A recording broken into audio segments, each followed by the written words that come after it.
To the ones who've watched my content before, I yap a lot about being charismatic. Being charismatic, having that confidence, approaching things in a charismatic way, and all that.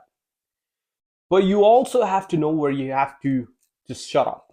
Not every room is suitable for you to be charismatic or just flaunt your abilities or do this or do that. No.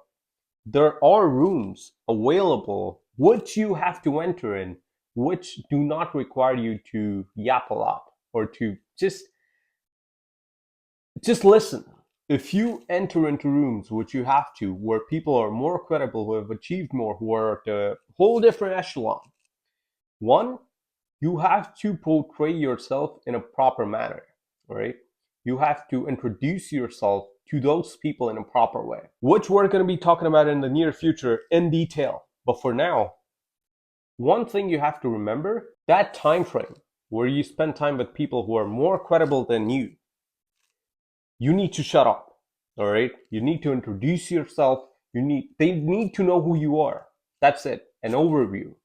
But you need to grasp things. You need to understand the body language. You need to listen to what they're trying to say. Because when you enter into that room with people with so much done, you have a ton to learn. Of course, you don't need to be socially autistic and don't talk to anybody. Just listen. No, don't do that. Talk to people, interact with them in a proper way, and do that. But also observe how that room works. Observe how energy is being transferred. All right. This is not something dramatic. I'm not telling you something to do to just motivate yourself or to do something just to, hype yourself up for a day or two and then it's done. No. Build network with those people. Build a proper relation with those people. But also simultaneously understand how the energy is being transferred in the room. Understand how they have made it in life.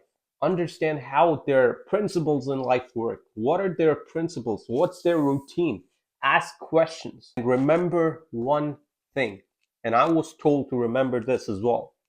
When I get into rooms with people who are more credible than me, when I get into interaction with people of that echelon, you need to ask questions. You need to ask a ton of questions. Don't piss them off, but ask them questions which you feel they're going to be interested in answering you. Now, as an example, if you meet a person, a fitness influencer who has done 4 mil in a month, you meet him, how's the weather is not the question that he's going to answer, or the weather seems kind of fine today is not the question he's going to be interested in. He's going to think you're stupid. All right, as simple as I could make it, that's what he's going to think about you.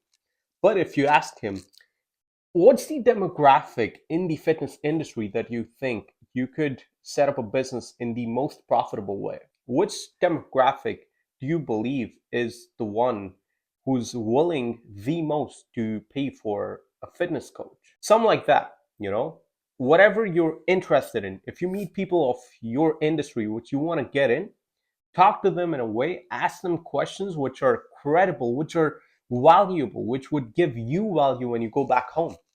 You don't have to just ask questions just to have interactions.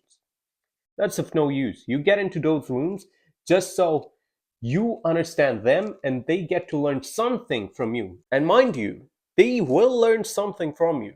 If you're showing up in a proper way and you ask questions and you interact with them, surely they will learn something from you. You're not just there to, take information. They will take something from you. Be it your body language or the way you speak, whatever it is, they will. But you will learn something valuable as well. And that's the reason. Ask valuable questions. And this, my friend, brings us to the end of this session. I hope you understood what I was trying to say. Valuable points. All right. Ask them valuable points. And make sure you enter rooms and you just listen sometimes. All right. Some people, you don't have to feel offended by what I'm trying to say now. If you're going to be cocky in that room, nobody's going to take you out. Nobody's going to, escort you out of that room. No. But you're not going to be able to build relationships with any of these people in a way that you're going to benefit your business. Understand the room. All right. Introduce yourself in a proper way, understand how energy is being transferred find the person who is the most valuable in that room for you. Ask him questions. Or if you find a person who is in the same industry as you, ask him questions, interact with him. Try to build that network. Trust me, this works magic. I hope you make it in life. Peace.